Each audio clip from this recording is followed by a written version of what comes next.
April slammed the front door so hard it rattled the windows, then screamed at her sick 8-year-old son, "I can't look at you anymore."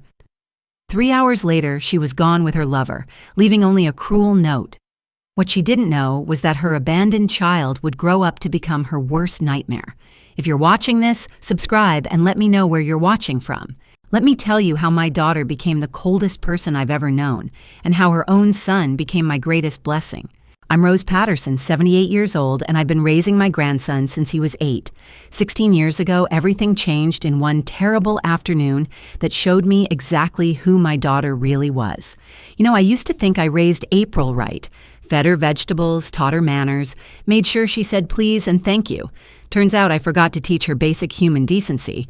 But honestly, I'm not sure that's something you can teach. Some people are just born missing that particular piece of their soul. It started when little Michael got sick. Really sick. The doctors called it severe inflammatory bowel disease, which is a fancy way of saying his intestines were attacking themselves. He needed feeding tubes, collection bags, constant medical care. The sweet boy who used to run around my garden suddenly couldn't eat real food anymore. And April acted like his illness was a personal inconvenience designed specifically to ruin her social calendar. I was folding laundry on that October afternoon when April burst into my house like a tornado in designer jeans. Her face was red with fury, and she was clutching her phone like a weapon. "Mother, I can't do this anymore," she announced, not even bothering with hello. Because why waste time on pleasantries when you're having a complete narcissistic meltdown? Paul expects me to be a nurse, a cook, a cleaner, she continued, pacing my living room like a caged animal. I didn't sign up for this. I'm 28 years old. I have a life to live. "Honey, Michael needs you right now," I said gently, setting down the towel I was holding. "He's scared, and I don't care," she shrieked. "I don't care if he's scared. I don't care if he needs me.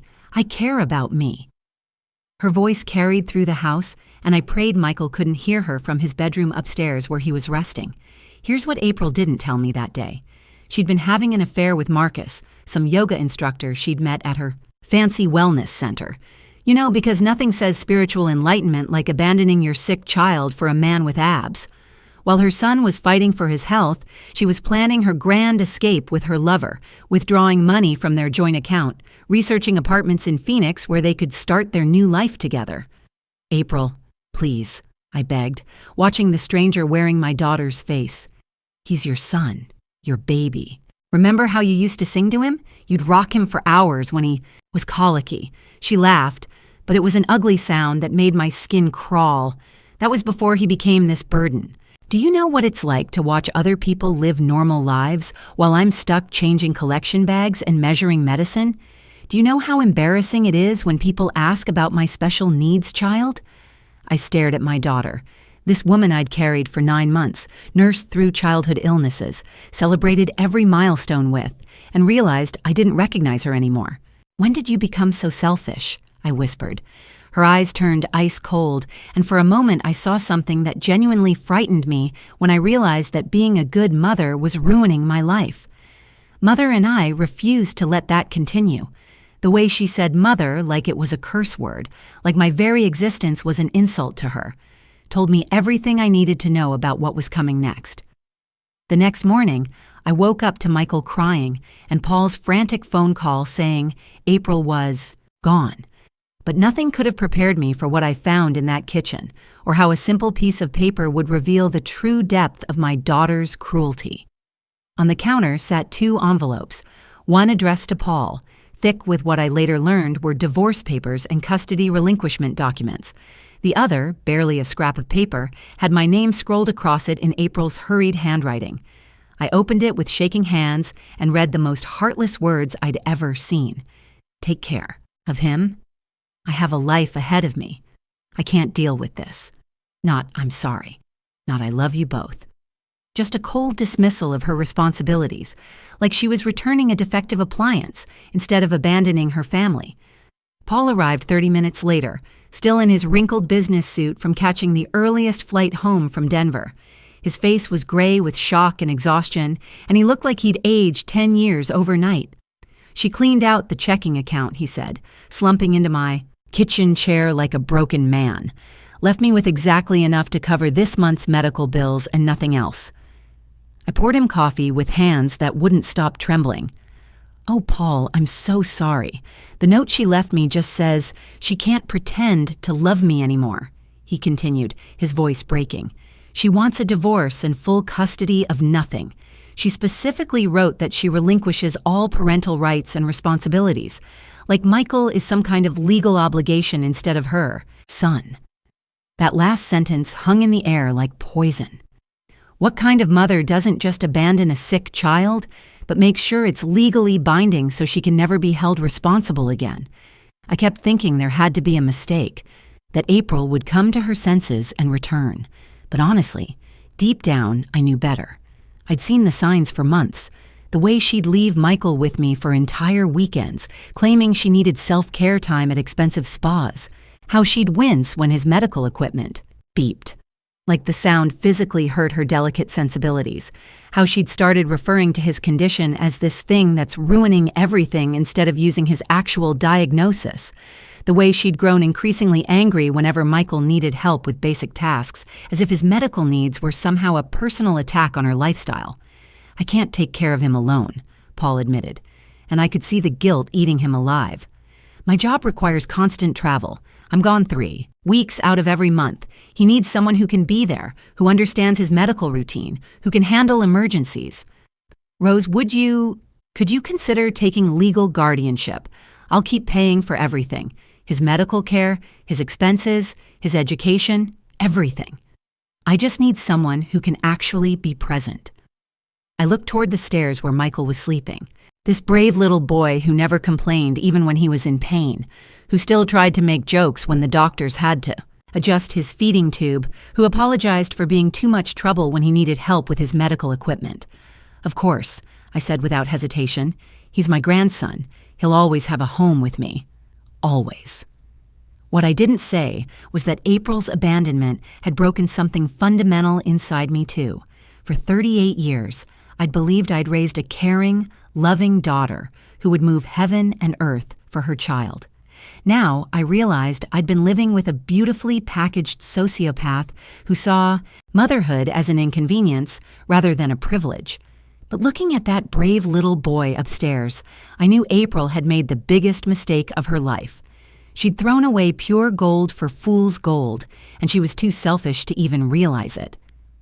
6 months after April disappeared, Michael asked me the question I'd been dreading while sitting at my kitchen table, carefully managing his feeding tube. "Grandma Rose, why doesn't Mommy love me anymore?" The morning sun caught his dark hair so much like April's when she was little, and I felt my heart shatter into a million pieces all over again. This 9-year-old boy was handling his medical routine with more maturity than his 28-year-old mother had ever shown. "Oh, sweetheart," I said, sitting down beside him and choosing honesty over comfortable lies. "Sometimes grown-ups make very bad choices that have nothing to do with how wonderful you are. Your mother left because she couldn't handle being responsible for someone else's needs. That's not about you being sick. That's about her being broken inside in ways that can't be fixed." Here's what I didn't tell him. April had called me exactly once since leaving 3 months earlier, demanding I ship her clothes and jewelry to an address in Phoenix. When I'd asked about Michael, she'd actually said, "How is what?" When I clarified, "Your son," she'd paused like she was trying to remember who I was talking about, then said, "Oh, right, he's fine. I assume you're taking care of it." Not him. But if I wasn't sick, would she have stayed? His 9-year-old eyes were too wise, too knowing for a child who should have been worrying about homework and playground games instead of wondering why his mother found him so disposable. I thought about lying, about giving him some gentle fiction about how Mommy still loved him, but just couldn't handle his medical needs. But Michael deserved better than pretty lies. "Michael, honey, your sickness didn't make your mother leave. Her selfishness did. If it hadn't been your illness, it would have been something else. You needing help with homework, wanting to play sports, asking for bedtime stories. Some people just aren't built to put anyone else's needs before their own wants. Does Daddy miss her?" he asked, and I could see him processing this information with heartbreaking maturity. Paul had been incredible through everything, visiting every other weekend when he wasn't, traveling, taking Michael to all his medical appointments, making sure I had everything I needed. But I could see the pain in his eyes whenever Michael mentioned his mother. The guilt that he somehow should have seen this coming, should have protected his son from this abandonment.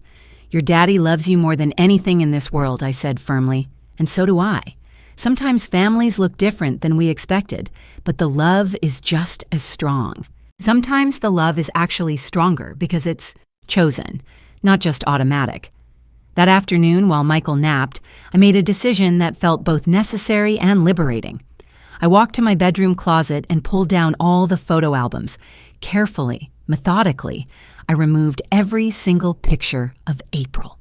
Not because I wanted to erase her memory, that would be impossible, but because I couldn't stand looking at her face anymore, knowing what I now knew about her character. I was replacing family photos on the mantle, putting up more pictures of Michael and Paul, when Michael appeared in the doorway dragging his favorite blanket and watching me with those two perceptive eyes. "Grandma, are you throwing Mommy away too?" The question hit me like a physical blow, so innocent and yet so devastatingly accurate. "No, baby, I'm just putting away things that hurt to look at right now. Sometimes we need to focus on the people who choose to stay instead of the people who choose to leave." He nodded solemnly, understanding more than a 9-year-old should ever have to understand. "It's okay," Grandma rose. "She threw us away first, but we're better than she is, aren't we?" Looking at this remarkable little boy, so wise and resilient, despite everything he'd been through, I realized he was absolutely right. We were better, and more importantly, we were better together. 2 years passed, and Michael was thriving under my care like a flower, finally getting proper sunlight. His health had stabilized with consistent medical attention, and he'd grown into a confident, wickedly funny boy who filled my house with laughter. Then my husband Frank had his heart attack, and I discovered just how completely April had erased us from her conscience. I was in the hospital waiting room, exhausted from a 16-hour vigil when my phone rang. April's name appeared on the screen, and for one foolish moment my heart jumped. Maybe she'd heard about Frank. Maybe she was finally ready to be human again, to show some concern for the man who'd helped raise her since she was 12. "Hello? April. Mother." Her voice was flat, emotionless, like she was reading from a script. "I heard about Frank. Yes, he's in surgery now. The doctors say the next few hours are critical, but is he going to die?" The coldness in her question made me physically flinch. No concern, no sympathy, just clinical curiosity, like she was asking about the weather forecast. "April, he's your stepfather. He raised you, walked you down the aisle at your wedding, helped you move into your first apartment. Is he going to die? Or not?" she repeated with the patience of someone humoring a particularly slow child. "We don't know yet. The surgery is complicated, and he's not young anymore. Would you like me to call me when you know for sure?" Click. She hung up. I stared at my phone, literally shaking with disbelief. Frank had been more of a father to April than her biological father ever was. He taught her to drive, paid for her college education when her real father stopped sending child support, been there for every milestone. And this was her response to his possible death, the emotional equivalent of checking a box on a to-do list. Frank survived the surgery, but died 3 days later from complications. I called April to tell her about the funeral arrangements, hoping against hope that she'd show some spark of humanity. She listened in complete silence, then said, "I can't make it. I have plans that weekend." Plans? Her stepfather was dead, and she had unmovable plans. "April, please, I need you here. I don't want to bury him alone." "You're not alone. You have the kid again with calling Michael the kid like he was some stray animal we'd randomly picked up instead of her own son." Frank's funeral was beautiful and heartbreaking. Michael, now 11 and tall for his age, stood beside me in his black suit that Paul had overnighted from Dallas, holding my hand as we said goodbye to the man who'd been like a grandfather to him. Paul flew in from Seattle to be there, because that's what family does. They show up when it matters. My neighbors came, my church friends, even Michael's doctors and nurses who'd grown to love this special boy. The funeral director said he'd rarely seen such a gathering for someone's memorial service, but not April. The daughter Frank had raised and loved was too busy with her plans to say goodbye to the man who'd been there for every important moment of her life until she decided to disappear. After everyone left, Michael and I sat in Frank's study, surrounded by 40 years of memories and the weight of our new reality. "Grandma Rose," he said softly, "when I grow up, I'm going to take care of you the way you took care of me. I'm going to be the kind of person who shows up." "Oh, sweetheart, you don't need to worry about that." "Yes, I do," he said with surprising firmness. "Mommy didn't take care of anybody. She just took. But I'm not like her, am I?" Looking at this remarkable boy, I realized he was absolutely right. He wasn't anything like April at all, and thank God for that. Frank's death left me with the house, a modest life insurance policy, and the full responsibility of raising Michael alone. What I didn't expect was how much stronger it would make both of us, or how it would reveal Michael's true character in ways that amazed me daily. Michael threw himself into his studies with fierce determination that reminded me of a warrior preparing for battle. Despite his ongoing medical challenges, he excelled in everything he touched, particularly in debate and mock trial, where his sharp mind and natural sense of justice shone like a beacon.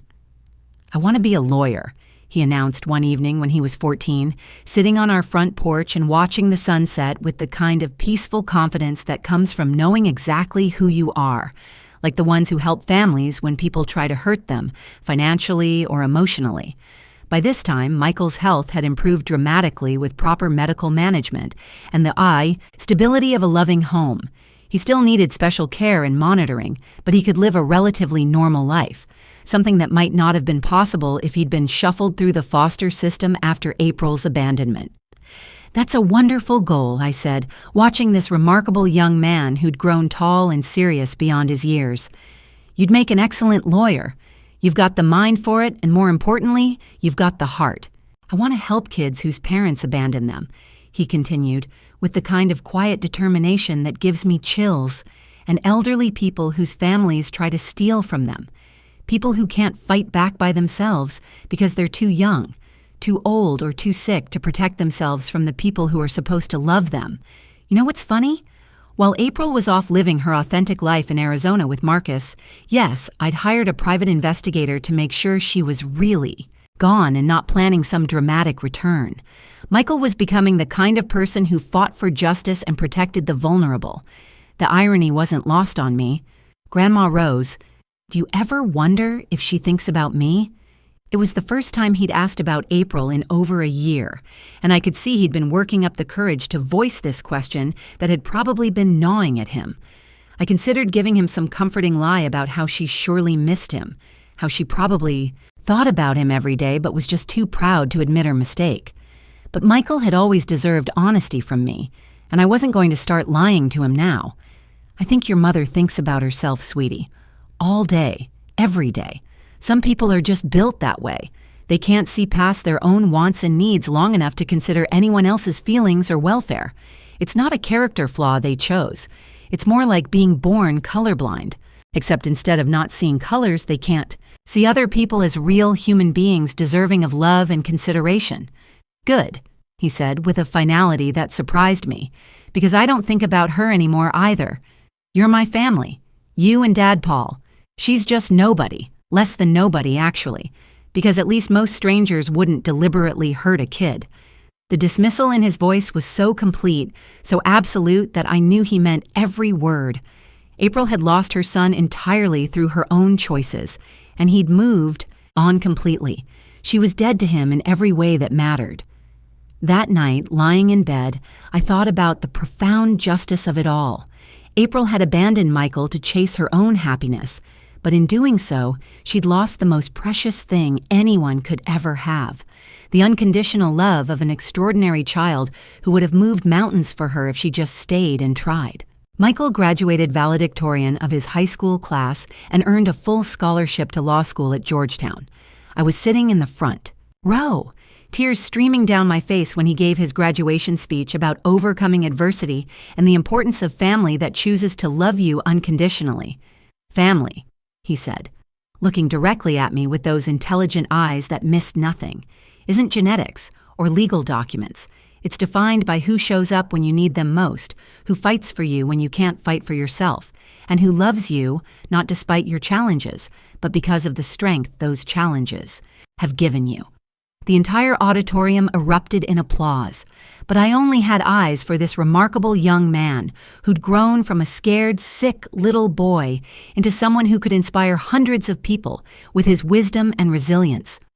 Paul flew in for the ceremony as he had for every major milestone in Michael's life. He'd never remarried, never had other children, and Michael remained his son in every way that mattered. Their bond had only grown stronger over the years, built on mutual respect and genuine affection rather than obligation. "Rose," Paul said as we watched Michael accept award after award, "you saved his life. You know that, right? If he'd gone into foster care when April left, if he'd been shuffled between strangers who saw him as a burden instead of a blessing, he saved mine too," I replied, watching Michael shake hands with the principal and smile that radiant smile that lit up every room he entered. After Frank died, Michael gave me a reason to keep going, a purpose that went beyond just surviving. What I didn't tell Paul was the call I'd received earlier that week from a lawyer in Phoenix. April was apparently getting divorced from Marcus. Apparently, even yoga instructors get tired of narcissistic partners eventually, and her attorney had been asking pointed questions about Frank's estate and any potential inheritance Michael might be entitled to as Frank's step-grandson. I'd told the lawyer the truth. Frank had left everything to me, and I planned to leave everything to Michael when my time came. There was nothing for April to claim, no legal loophole for her to exploit. But the very fact that she was asking questions after 8 years of complete silence told me everything I needed to know about why she might be suddenly interested in reconnecting with her family. That night, after the graduation party was over and the last guests had left, Michael and I were cleaning up when he brought up something that absolutely floored me. "Grandma Rose, I've been thinking about officially changing my last name from Morrison to Patterson. April's married name was Morrison. Patterson was my maiden name, the name I'd returned to after Frank's death." "Are you sure, honey? That's a big step." "I want the same name as the person who actually raised me," he said with quiet conviction. "Morrison connects me to people who threw me away like garbage. Patterson connects me to you, to real family, to people who choose love over convenience." 2 weeks later, Michael. Patterson was his official legal name. When the paperwork was complete, he hugged me tight and whispered, "Now it's official. You're really my family and I'm really yours."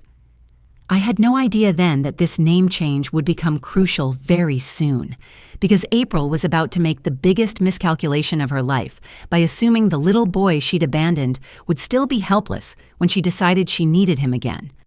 I was making Michael's favorite apple pie when the doorbell rang at 9:00 a.m. on a Tuesday morning. Through the peephole, I saw a woman with expensive blonde highlights and designer clothes that screamed money. It took me 3 full seconds to realize I was looking at my own daughter. April stood on my porch like she owned the place, checking her manicured nails with the same impatience she'd shown as a child when she wanted something.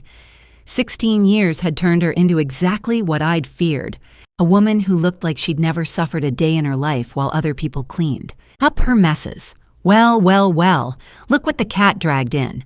And speaking of cats, April was wearing enough designer labels to fund a small country's healthcare system.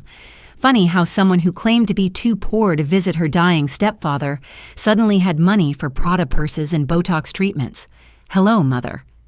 Her voice was crisp, businesslike, as if she were greeting a bank teller instead of the woman who'd raised her and cleaned up her abandoned child's tears for 16 years.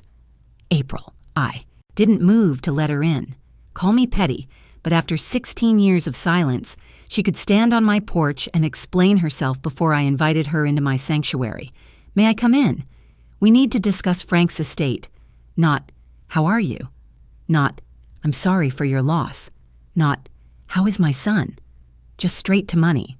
Because, of course, that's what brought her crawling back. I should have been surprised, but honestly, April being motivated by greed was about as shocking as water being wet. I opened the door wider and she walked past me into the living room, her eyes immediately scanning everything like a professional appraiser, calculating values. She paused at the mantel where Frank's photos sat next to pictures of Michael at various ages: graduation, science fairs, debate tournaments, the scholarship ceremony. "You've redecorated," she said, her tone suggesting she found my choices somehow offensive to her refined sensibilities. "People change things when they actually live somewhere," I replied, unable to keep the edge out of my voice. "You know, when they stick around long enough to accumulate memories instead of just abandoning ship at the first sign of inconvenience." She turned to face me, and I was struck by how cold her eyes had become. Not just distant, actually cold, like looking at a reptile wearing human skin. Whatever warmth she'd possessed as a young woman had been completely cauterized by years of pure selfishness. "I'll get straight to the point," she said, settling onto my sofa like she belonged there. "I know Frank left you everything, but as his stepdaughter, I believe I have a legal claim to part of the inheritance, especially considering I helped care for him during his final years." The lie was so brazen, so completely detached from reality that it actually took my breath away. This woman had some serious nerve. "You helped care for him, April. You didn't even come to his funeral. You said you had plans that were more important than burying the man who raised you." I was going through a difficult divorce at the time. I couldn't travel. Another lie delivered with the smooth confidence of someone who'd been practicing deception for years. I knew from my private investigator that she'd been posting Instagram photos from Cabo that weekend, living it up with Marcus while Frank was being lowered into the ground. "Besides," she continued, adjusting her designer purse with calculated nonchalance, "I think we both know that inheritance should go to blood family, not to." She paused, looking around my living room with barely concealed disgust. "Whatever this situation has become. Whatever this situation has become." I felt my blood pressure rising to dangerous levels. "You mean a loving home where your son was cared for and cherished while you ran off with your boyfriend to find yourself in Arizona?" Her mask slipped for just a moment, and I saw something genuinely ugly flash across her face. Not guilt or shame, but irritation that I was bringing up inconvenient facts. "That's ancient history, Mother. I'm here about Frank's money, not to rehash old family drama. There is no Frank's money, April. There's my money now. And when I die, every penny of it will go to Michael, the grandson you abandoned, the boy who actually loved Frank and was loved by him in return." "Michael?" She actually laughed. And it was the same cruel sound I remembered from that terrible day 16 years ago. "Mother, surely you don't expect me to believe you're leaving Frank's entire estate to some sick kid who isn't even blood related to him. That's not how inheritance works. Some sick kid." She was talking about her own son like he was a stray animal we'd taken pity on, instead of the remarkable young man who'd overcome everything she'd put him through. "He's not some sick kid, April. He's your son, though I understand why you might have forgotten that detail. And Frank loved him like a grandson because Frank understood what real family looks like." April waved her hand dismissively like she was swatting away an annoying fly. "Please, Mother. Frank tolerated him because you insisted on playing martyred grandmother. But legally, I'm Frank's stepdaughter. I have legitimate inheritance rights that supersede whatever sentimental nonsense you've convinced yourself matters." I stared at this beautifully dressed stranger wearing my daughter's face, marveling at how someone could be so completely devoid of basic human decency. "You have no rights here, April. You abandoned your child and never looked back. You didn't visit Frank when he was dying, didn't attend his funeral, haven't called once in 16 years to check on anyone's welfare. You gave up all rights the day you walked out and never came back." "I was young and overwhelmed," she said. She, her voice taking on a practiced, rehearsed quality that suggested she'd been workshopping this excuse. "I needed time to find myself, to discover who I really was outside of the suffocating role of mother and wife. Now I'm ready to be part of this family, again, to claim my rightful place. Part of this family again." I couldn't help the bitter laugh that escaped me. "April, you don't even know your son's name anymore. Not his real name, anyway. Don't be ridiculous. His name is Michael Morrison." She said it with the confidence of someone stating an obvious fact, completely unaware that she was about to be blindsided. "No," I said quietly, savoring this moment of revelation. "His name is Michael Patterson. He legally changed it 3 years ago because he wanted to share my name instead of yours. He said he wanted the same name as the person who actually raised him, who actually loved him unconditionally. For the first time since she'd arrived, April looked genuinely surprised. Not hurt that would require her to care about something other than herself, but surprised like she just learned that a piece of furniture had rearranged itself. He changed his name. There was something almost offended in her voice, as if Michael had committed some sort of personal slight against her by rejecting her identity.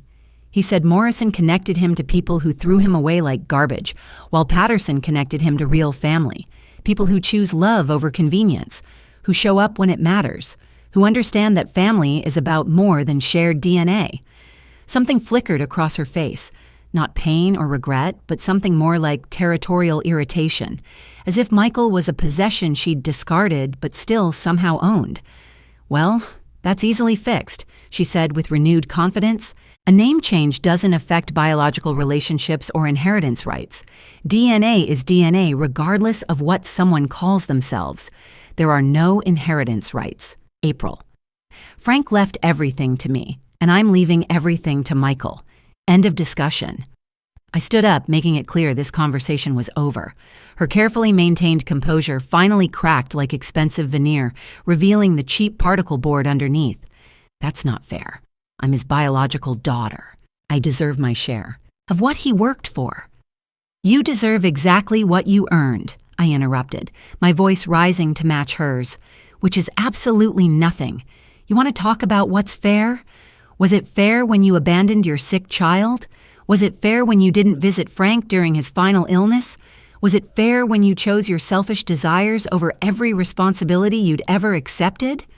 She stood up abruptly, clutching her designer purse like a weapon, her mask of sophistication completely discarded. "Now, we'll see about that, Mother. I have lawyers now, good ones, expensive ones. Frank's estate was worth quite a bit, and I'm entitled to my share, whether you like it or not." "Your share of what?" "The house you never visited, the love you rejected, the family you abandoned, the man whose final words were about how proud he was of Michael and how grateful he was that you'd shown your true colors early enough for us to protect that boy from your toxicity." "Love doesn't pay bills," she snapped. And there it was, the ugly truth of who April really was, laid bare in 5 simple words.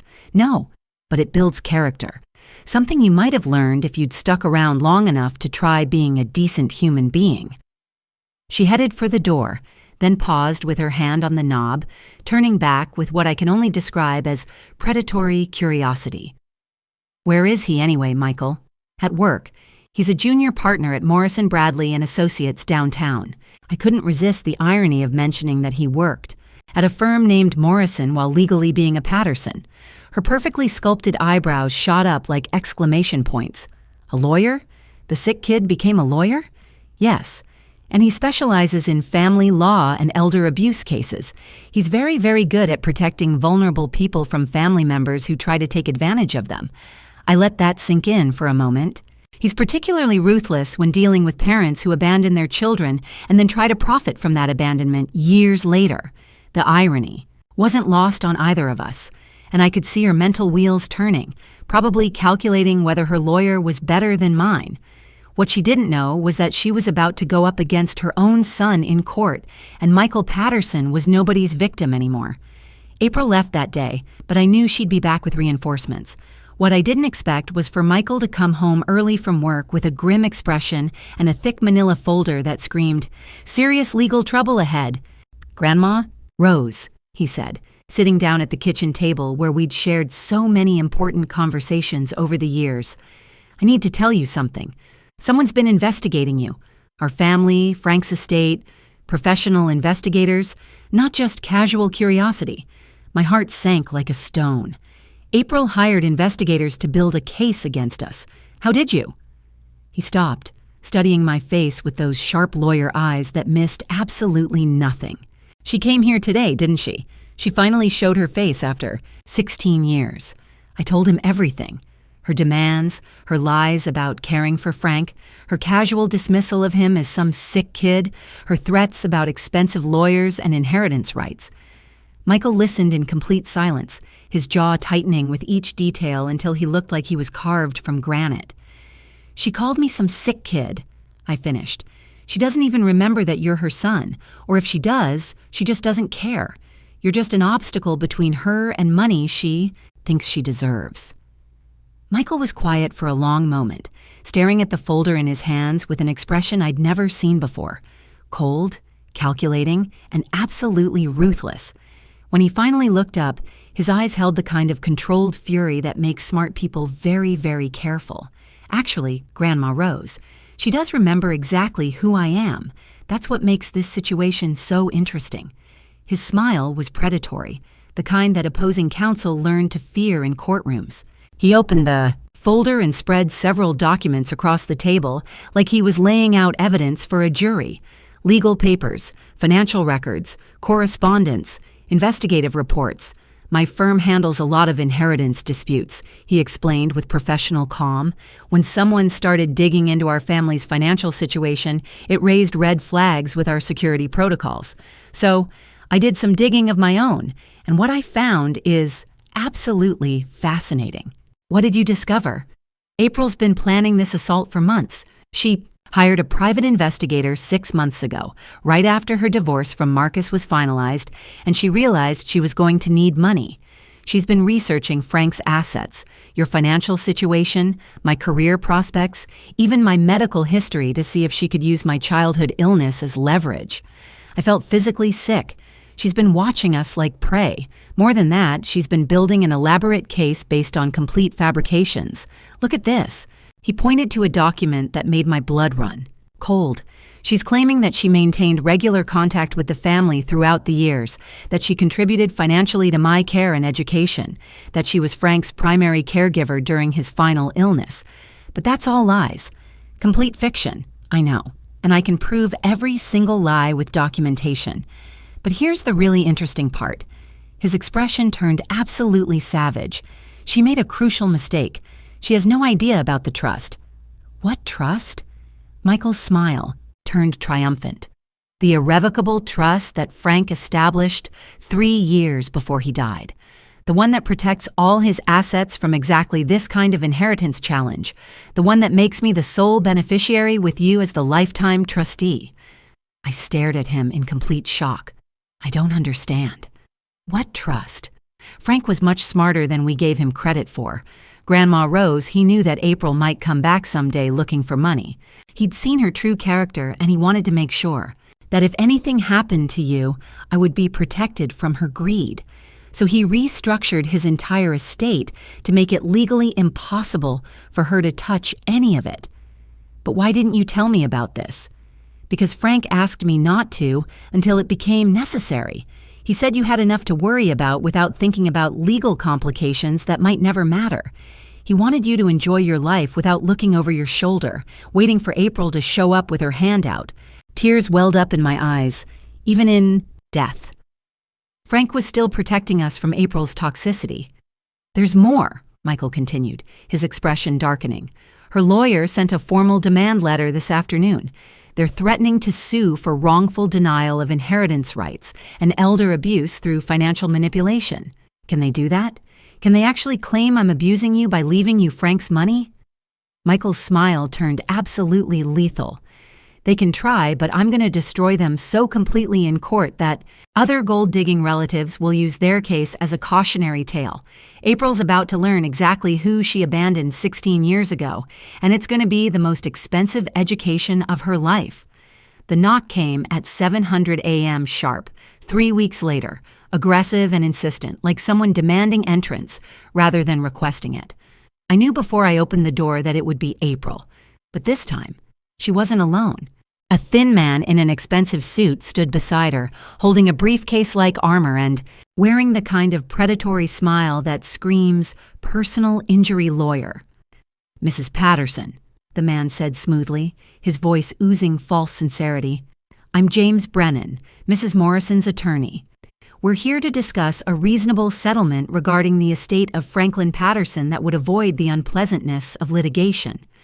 "There's nothing to discuss," I said. But my voice shook slightly because lawyers always made me nervous, even when I knew I was in the right. "Mother, please, April," said, her tone artificially sweet like poisoned honey. "We're family. Surely we can work this out without involving the courts and making this ugly for everyone involved." That's when Michael appeared behind me, still in his running clothes, but somehow managing to look more intimidating than both of them combined, despite the sweat and casual attire.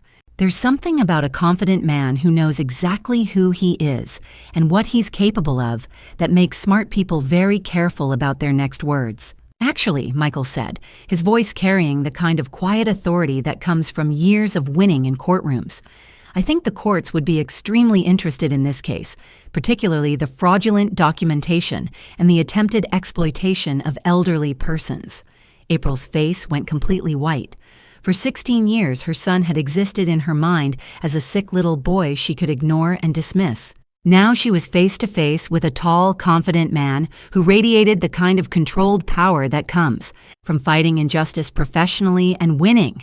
"Michael," she whispered, and I could hear genuine shock in her voice. She'd been expecting to intimidate a frail old woman and her disabled grandson. Instead, she was facing someone who specialized in destroying people, exactly like her. "Hello, April." Not mom, not mother, just her first name, spoken with the same tone he'd used for the opposing counsel he was about to demolish. Though, I suppose I should say, "Hello, Mrs. Morrison," since we're apparently being formal today. Brennan cleared his throat importantly. "Mr. Morrison, I presume. We've been hoping to speak with you about this inheritance matter. It's Mr. Patterson." Michael corrected with ice-cold precision. "I legally changed my name years ago to distance myself from people who abandoned me. But you already knew that, didn't you, Mr. Brennan? Just like you knew about the irrevocable trust that makes your entire lawsuit not just pointless, but potentially sanctionable." April's mouth fell open. "Trust fund? What trust fund?" "The irrevocable trust that Franklin Patterson established 3 years before his death," Michael continued, his voice taking on the lecturing tone he used when explaining legal concepts to particularly slow opposing counsel, the one that places all estate assets beyond the reach of inheritance challenges, the one that names me as the sole beneficiary with Rose Patterson as lifetime trustee, the one that your thorough investigation somehow missed. Brennan's confident expression cracked like cheap veneer. That trust was never properly disclosed during the probate process. "During what probate process?" Michael interrupted with devastating calm. "During the 16 years my client was completely absent from this family. During the zero contact she maintained with the deceased. During the funeral she didn't attend because she had more important plans." "Your client?" April looked confused and increasingly panicked. "Yes, I'm representing Mrs. Rose Patterson in this matter. Pro bono, of course, since she's family. Real family. The family that stayed, that cared, that actually earned the love and respect she's trying to steal through fraudulent legal action." "You can't represent her," Brennan protested, finally showing some genuine alarm. "There's a clear conflict of interest. Actually, there isn't. Mrs. Patterson and I have completely aligned interests protecting Frank's legacy from parasitic relatives who view family relationships as financial opportunities. But please continue with your lawsuit. I'm looking forward to deposing Mrs. Morrison about her alleged care for the deceased." April finally found her voice, though it came out as more of a croak. "You can't do this. I'm his biological daughter. Blood matters more than legal documents." "Blood doesn't override behavior in inheritance law," Michael said with the kind of calm that precedes total destruction. "Frank left his estate to people who actually loved him, who were present during his final illness, who mourned his death genuinely, people who earned their place in his will through years of devotion rather than genetic accidents. But I have rights." "You have the right to remain silent," Michael said, and his smile was absolutely terrifying. "Because everything you say can and will be used against you in the countersuit I'm filing for elder abuse fraud and intentional infliction of emotional distress." April looked like she was going to cry, but not from sadness. From pure rage that her carefully planned con was falling apart. "This isn't over," she said, but her voice lacked conviction now. Michael stepped forward and suddenly he didn't look anything like the sick little boy she'd abandoned. He looked like exactly what he was, a successful attorney who specialized in protecting vulnerable people from family members who prey on them. "You're absolutely right," he said quietly. "It's not over, because I'm going to make sure everyone knows exactly what kind of person you are, starting with the state bar, which takes a very dim view of attorneys who help clients commit fraud." 6 months later, I was reading the final court decision when Michael came home with champagne and the biggest smile I'd seen since his law school graduation. The judge hadn't just dismissed April's case, he eviscerated it so thoroughly that legal scholars were already citing it as precedent. "It's over," Michael announced, setting the champagne on the kitchen table with the satisfaction of someone who just won the legal equivalent of the Super Bowl. April's case was dismissed with prejudice. The judge called it frivolous and without merit and ordered her to pay our legal fees plus damages for attempted fraud. I set down the court papers, feeling a weight lift from my shoulders that I hadn't even realized I'd been carrying. So, it's really finished. She can't try again. Better than finished. The judge's ruling sets legal precedent about inheritance abandonment. April's case is now cited law that protects families from gold-digging relatives who try to use the courts to harass people they abandoned. Her greed literally made it harder for other parasites to pull the same scam. We sat on the front porch where we'd shared so many important conversations over the years, watching the sunset paint the sky in brilliant oranges and pinks. Michael was 34 now, successful and confident with a serious girlfriend named Sarah, who treated me like a beloved grandmother and understood exactly how special our family bond was. "Do you think she'll try again?" I asked, though I suspected I already knew the answer. "No, she's done. Finished." Brennan dropped her after the judge's ruling, and word travels fast in legal circles. No reputable attorney will touch a case like hers now. Plus, she owes us $47,000 in legal fees and damages. Her little adventure in greed cost her more money than she could have inherited, even if she'd won. I thought about April, probably back in Phoenix, trying to figure out her next move now that her grand plan had exploded in her face. Part of me, a very small part, almost felt sorry for her. She'd gambled everything on her ability to manipulate and charm her way into money she'd never earned, and she'd lost spectacularly against the very son she'd discarded. "Grandma Rose," Michael said softly, "I want you to know something important. April leaving was the best thing that ever happened to me." "Oh, sweetheart, no, I mean it completely. If she'd stayed, I would have grown up thinking that love was conditional, that people only care about you when you're convenient and healthy and easy to manage. Instead, I got to grow up with you, learning that real love means showing up every single day, especially when it's hard." Tears stung my eyes. "You saved me too. You know, after Frank died, you gave me a reason to keep fighting, a purpose that went beyond just surviving each day. We saved each other," he said, reaching over to squeeze my hand with the same gentle strength he'd shown since he was 8 years old. And now April knows exactly what she threw away. A son who would have loved her unconditionally, and a mother who would have supported her through anything. She chose to walk away from all of that and now she has to live with the consequences forever. 2 weeks later, my phone rang. April's name appeared on the screen, and for a moment considered not answering, but curiosity won. "Mother." Her voice was quiet, smaller than I'd heard it in years. I wanted to apologize. "For what specifically?" I asked, because after everything she'd put us through, vague apologies weren't going to cut it. There was a long pause, and I could almost hear her struggling to find words that might undo 16 years of damage for everything. For leaving Michael when he needed me, for not being there when Frank died, for trying to steal money I didn't deserve, for being the kind of person who could abandon her own child. "Apology noted," I said calmly. I didn't forgive her. Some things can't be forgiven, only acknowledged. But I could recognize her words without absolving her actions. Could I maybe visit sometime just to see how you're doing? To try to make amends? I looked across the living room where Michael was helping me hang new curtains, laughing at something Sarah had said about my decorating choices. My real family, the family that chose to love each other, Every single day through medical crises and legal battles and all the ordinary difficulties that make life meaningful when you face them together. No, April, I think it's better if you don't. Some bridges once burned can't be rebuilt, and some people, once they show you who they really are, don't get second chances to hurt the people you love. After I hung up, Michael raised an eyebrow. April, she wanted to visit to make amends. And you said, I said, no, you don't owe her forgiveness. And I don't. Owe her access to our lives. She made her choices 16 years ago, and we've all had to live with the consequences. Michael nodded approvingly. Good. You don't owe her anything.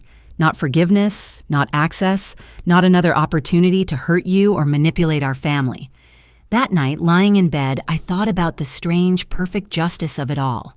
April's abandonment had broken my heart 16 years ago, but it had also given me the greatest gift of my life, the chance to raise an extraordinary young man who understood that real family isn't about blood relations or legal obligations. It's about who shows up, who stays, who loves you enough to fight for you when you can't fight for yourself. April had thrown away the most precious things in life for a man who eventually left her anyway. And now she was alone while I was surrounded by people who truly cherished me. In the end, her greed had cost her everything that actually mattered, while our love had given us everything worth having, and that I thought with deep satisfaction was exactly the ending this story deserved.